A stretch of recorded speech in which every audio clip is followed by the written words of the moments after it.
In real estate marketing, social media for realtors, getting and converting buyer and seller leads and appointments, when you get to the level of human psychology, you'll find that's where all the money is. As someone who spent over $1 million on social media advertising, worked with hundreds of real estate agents all across North America, and scientifically helped implement real estate marketing for over half a decade, I can literally tell you that the reason why most real estate agents fail to get results from their marketing efforts is simply because they don't understand the marketing psychology. In today's video, I'm just going to cut straight to the noise and take you behind the scenes of using social media as a realtor so you can see how it really works and what actually results into local homeowners reaching out to you asking for your help. So take a few minutes to understand this and watch this video end to end, because this is how our clients generate 20 to 30 listings every year from social media while not doing anything that complicated. So let me explain. So let's dive right into my screen here and let's talk about how to become the local go-to agent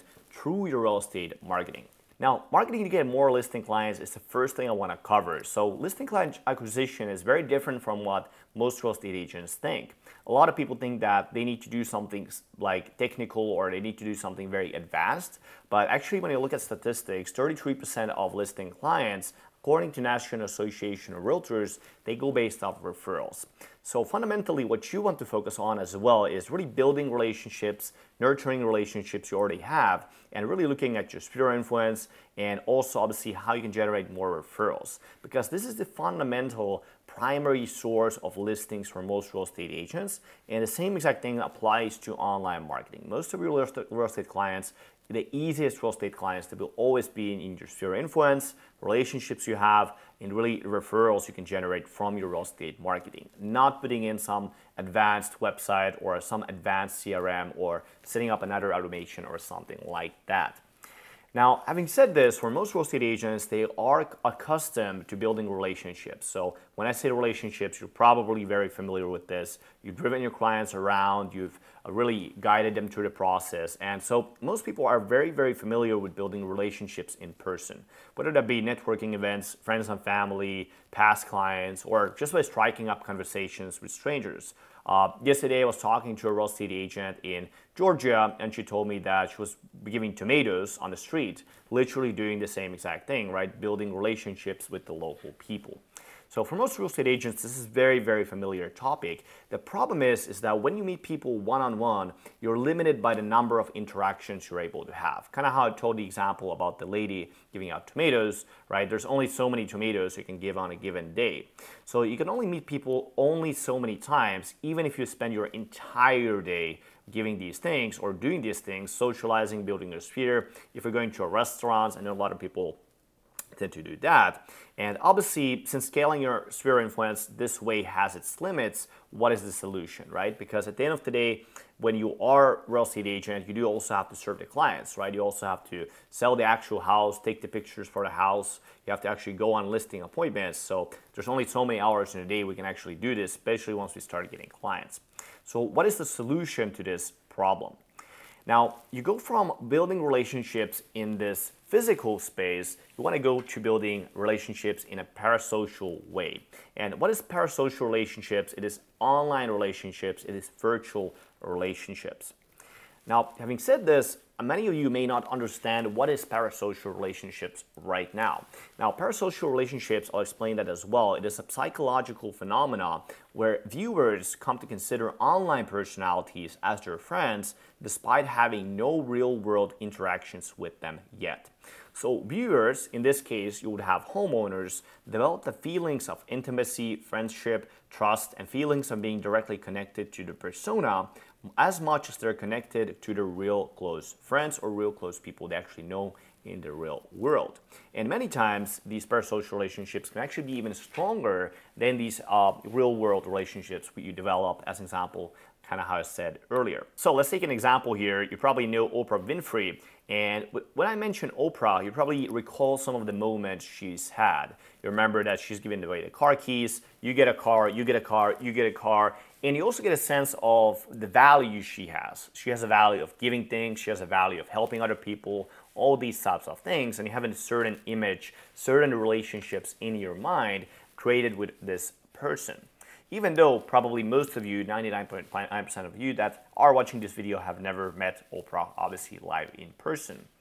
Now, also, as another example, we have Grant Cardone. This is a person that's very, very familiar, no matter what type of sales job you have. He's familiar with every single industry. And with Grant, you probably recognize some of the values he has. He always talks about real estate, or we can talk about sell or be sold, one of the books he's written, always being certain, always being proactive when you're trying to generate sales. Or as an example, the 10X book, which is more relevant, right? More recent book he's published, the 10X logo, going 10X on your business, really scaling it up, really going all in. So having said this, again, with Grant Cardone, a lot of people are very familiar with Grant Cardone. He has an audience of millions and millions of people. All these people know these stories. Some of them call him the Uncle G, so they actually see him kind of as his virtual uncle, right? And basically with Grant Cardone, a lot of people are very familiar with him, but Grant Cardone obviously does not know 2 million people, 5 million people, right? But all these people know Grant, and this is what's called parasocial relationship, right? We have thousands, we have millions of people that are familiar with you, even though you're not familiar with them. So there's a virtual relationship that has been created, even though we have not met this person live in a physical space. Now, having said this, you also probably have that random person you see over and over again on your Facebook feed right now, or maybe you're looking at your Instagram, you see them over and over again, or maybe YouTube, such as this video right here. If you watch my previous videos, you're already kind of familiar a little bit with me. And we've kind of created this parasocial relationship, even though we had never actually met in person. Now, you don't need to become this huge media celebrity to build your real estate business. As an example, if you look at the average statistics in the United States, 65% of the homes are owner-occupied. So 65% of people are homeowners. And on average, people move every 16 years. So if you're able to get in front of just 5,000 people consistently, statistically, there's already 203 people that are there that are going to be selling their houses in the next 12 months. So if you get even 10% of that, that is 20 listings. And as an example, let's take average real estate agent. They make about $50,000 per year statistically. If a real estate agent like that gets additional 20 listings to add additional $200,000 in their bank account, we're talking about a 500% increase in terms of how much business they're doing with an audience of just 5,000 people. So the examples I showed you earlier, Oprah Winfrey or Grant Cardone, these are people that are closer to being a billionaire or billionaire status. With you as a real estate agent, maybe you don't want to become a billionaire, but maybe you want to add additional $100,000 per year, $200,000 per year to your business. And this is exactly the power of building these relationships in this parasocial way. Now, this is the traditional way of building these relationships, right? Because fundamentally, you could build these relationships also one-on-one. But kind of how we discussed earlier, it's very, very limited in terms of how many people you can build relationships with. And what we want to do is to realize that, and knowing that getting listings is obviously relationships-based business. And if this is how most agents build their relationships, this is how most agents are building their sphere of influence, meeting people one-on-one, it may take up to 10 years to build that sphere of 5,000 people. And imagine what you'd have to do to keep up with these relationships with these traditional means. Because kind of how we covered, right, it's all one-on-one. So because we're going to have all these one-on-one conversations, we're going to have 5,000 birthdays a year we need to remember, thousands of calls a year, thousands of coffee meetings per year, or like I mentioned in that previous example, thousands and thousands of tomatoes given per year. So obviously it's just beyond the scale that we could build these 5,000 relationships one-on-one, but this is exactly where leveraging these parasocial relationships comes into play. Now, here's you on the left, here's thousands of local homeowners on the right. And then the blue circle is what we call your second self. Now, everyone has a second self. It's basically a virtual projection of your persona. And you can build that persona in a way that sparks up parasocial relationships and makes thousands of local homeowners consider you as the #1 preference for a real estate agent when they're ready to sell a house. Or you can build it in a way that makes you seem like just another real estate agent and really you just end up being forgotten. Now, let's talk about becoming the go-to agent, becoming the second self so that you're able to attract and cultivate these relationships and become the #1 go-to agent in these homeowners' minds. Now, this is an important distinction to make because you see some people on social media sharing everything about themselves with no filters. They talk about random things here and here, and one day they talk about politics, one day they talk about real estate, One day they talk about their dog, and sometimes they may be sharing a funny picture or meme or link to some articles. So most agents don't have a thought out strategy for how they want to be perceived, how they want to build a second self, and they are not paying attention to how they need to be perceived so that people would want to work with them and list their houses with them. And that generally leads to people to just post some random real estate statistics or just sold, just listed type of posts. So most agents fail to consider, again, how their content, how the things they're putting out there is really how that should be different on these different platforms. Also, they fail to consider that there are certain rules that you should be using in your email broadcasts or whether you use Facebook, Instagram, or YouTube. And so very few people are communicating in a way that sparks up parasocial relationships phenomenon, which is required to start getting new listing clients. If people don't feel like they trust you and almost like consider you to be their friend, despite having never meeting you, you're leaving 99% results on the table. So the very important distinction here is that a lot of real estate agents actually already have an audience of 5,000 people. When they add up their Facebook, they add up their LinkedIn, they add up their Instagram, they add up their database, there's already opportunity for us to reach 5,000 people. And if not, there's also easy ways where you can run advertisements to build an audience or build a reach like that. The issue is that we're not leveraging that audience well enough in terms of our communication or in terms of how you need to be perceived for these homeowners to work with you. So for most real estate agents, their second self is very different from their actual self. As we covered earlier, their actual self is somebody who cares about relationships, somebody who's usually value upfront and really strives to help the homeowner in the best possible way while building a good relationship with them, building a good rapport with them. And so in the real world, because people are very accustomed to that, right? It is something they're very familiar with doing. It's very easy for people to build these one-on-one relationships. But when you go online, there's a lot more nuance to it. There's a lot more things that need to happen in order for us to spark that conversation, spark that engagement, spark that relationship online. And so when people go online, it usually looks something like this, where we have this local market update and we have this massive amount of text, all these prices, everything like this going on. And you can see that the images a lot of real estate agents use can be very, very generic. It can be usually something taken from a software, something taken from a tool. And a good analogy to that is that if you are at a barbecue party and you see a homeowner there, right? Imagine going to that homeowner and just start putting out numbers like $12 million this year, $14 million this, and then just start talking about these different numbers, right? And if you meet that homeowner first time, it kind of seems a little odd, right? It'll be a natural way to progress the conversation. Instead, in the real world, you'll probably go up to them, right? You would ask how they're doing, really where they live, and then also you would ask about their life, right? You talk about their kids, maybe about their family, and that's how you kind of slowly but surely start to build that relationship with them. Also, here we see some other examples. We have this big text, just curious, what do you think your home might be worth? Call us for a free evaluation. And so very kind of direct, very call to action oriented. And this again, same example with the barbecue party. If you go up to the homeowner and just go up to them, hey, are you selling your house? Do you want to sell a house? Here's my number, here's my business card, and just very direct in terms of that, right? A lot of the times that could not be the best way to build a relationship, again, at the barbecue party. So social media is a very good analogy to a barbecue party because people are, again, just hanging out, they're there to socialize. That's why it's called the social media, right? But a lot of the times when people actually go on social media, they're starting to use this as more like a sales tool, more just basic lead generation tool, when in reality it can be a lot more powerful, kind of how we just covered with Grant Cardone or Oprah.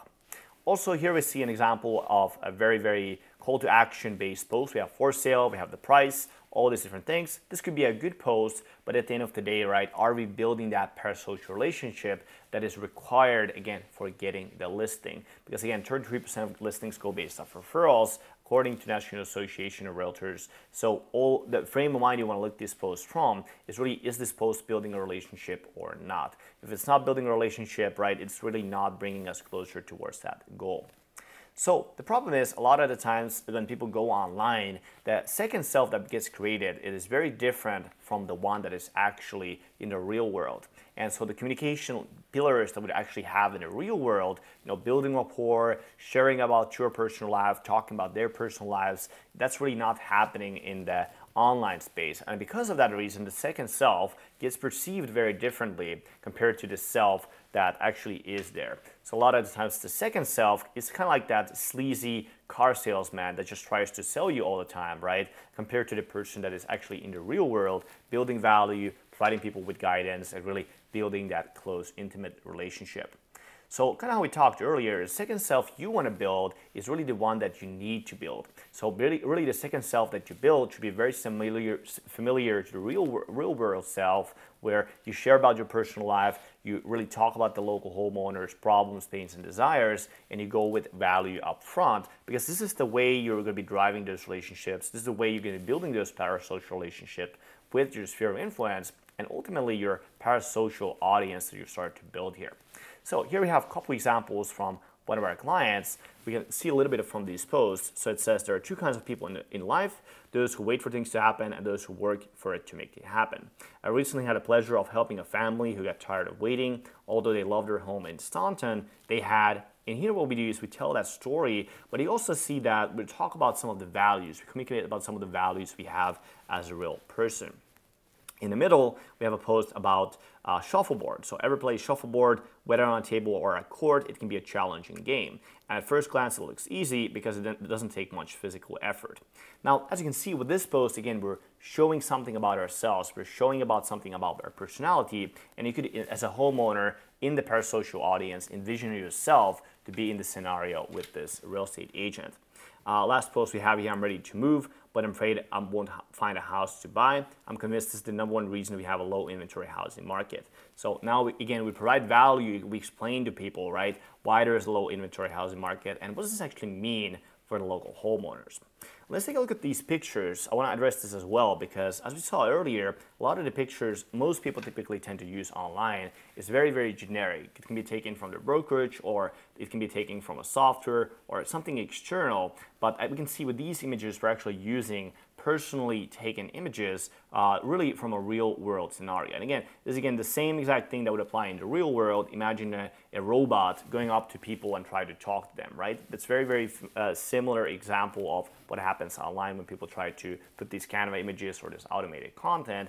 Instead, again, here we can see real people. They're smiling, they're happy, they're here with the clients or playing some shuffleboard, right? We're always kind of showing people our real self in the real world, and that's how the second self gets created a lot better. So as a result of building your second self this way, you're going to start to have a lot of local homeowners that actually recognize you on the streets. As an example, Zach, he was at the grocery store, and the cashier was like, hey, I've seen you online, I've seen you on Facebook, right?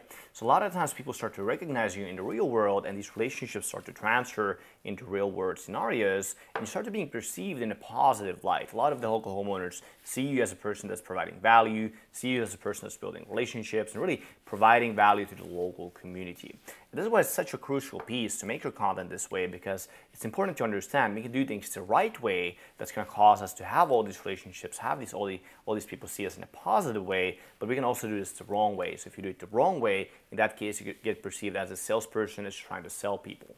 So we don't want to do that, and instead we want to do this way where we actually build these relationships, nurture them, really allow people to kind of see us in a real authentic way. And if you do it this way, Zach, as an example, built his business by 50% in 1 year simply by building and cultivating these relationships, just like he would in a real world scenario, with the only exception that we just use social media, we use online marketing to allow us for this to happen. So instead of just holding to a professional style where you only share real estate information, or you only try to generate leads, or you only try to get sales, if you display the content in the right way where a parasocial relationship phenomena takes place, you start to pull clients in from it, and people start coming to you asking for your help instead of you having to chase people and convince them to work with you. So let's talk about the parasocial keys to becoming the #1 go-to agent.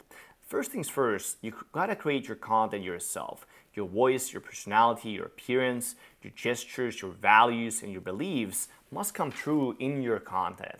And really, without self-disclosure, this effect won't arise. This won't happen unless we are in the content ourselves. Also, take into account the multiple platforms you can use for creating these parasocial relationships. Kind of how we covered in these examples, we talked about text and image-based content, but also remember that obviously we also have video-based content. Now, the platforms you want to pick is to pick platforms that have the most relevance and most amount of local people in your target market. A lot of the times I see people trying to create TikTok videos or things like that, and of course that's a good way to get views, but generally you want to ask yourself, are those views going to be the views that are going to get you the actual people that you're trying to focus on? Most of the times, easier to get results for most people are platforms such as Facebook, such as Instagram, such as YouTube, because on these platforms, there's the biggest amount of local homeowners congregating, having discussions. So create a mix of text and image-based content, but also add video content that's going to allow you to build these relationships. Also, don't make your marketing look like marketing. Kind of how we covered in these previous examples, you don't want to be perceived as a salesperson that's just trying to sell. Make your posts look and feel native to the platform. Make it look like you're actually trying to build these relationships with these local people. And remember to use psychology. Play to the cognitive biases of the human mind to create a perception of you as a top-tier expert real estate agent. Use things like social proof, use things like the mere exposure effect, use association bias, and 22 others. This is something we have covered in the previous videos. You can check that out as well. Now, what's important to understand is that the real estate industry is full of companies that provide done-for-you, ready-made content that you can just copy and paste on social media. This is branded articles, quote posts, market statistics like we covered earlier, very, very transactional, call me now mentality learned from the industry culture. And really, there's a lack of clarity and skills on what to post. So most real estate agents don't have confidence in knowing what to say, how to say, where to say it, really to reach a lot of local homeowners, but also communicate the right things in the right way so that it sparks up these parasocial relationships.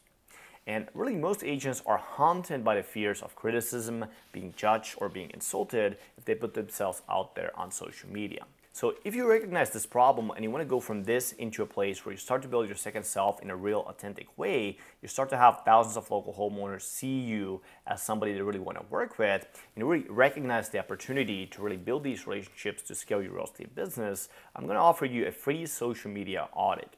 So if you tried social media before, but you haven't gotten clients from it consistently, this is going to be for you. Also, this is for you if you feel uncertain about what to post, when to post it, where to post it, in order to reach a lot of local homeowners and communicate the right things in the right way to get listing appointments coming in. So click the link in the description to book a free social media audit, and it will show you exactly where you're going wrong and what you need to change or add to start getting listing clients from your social media.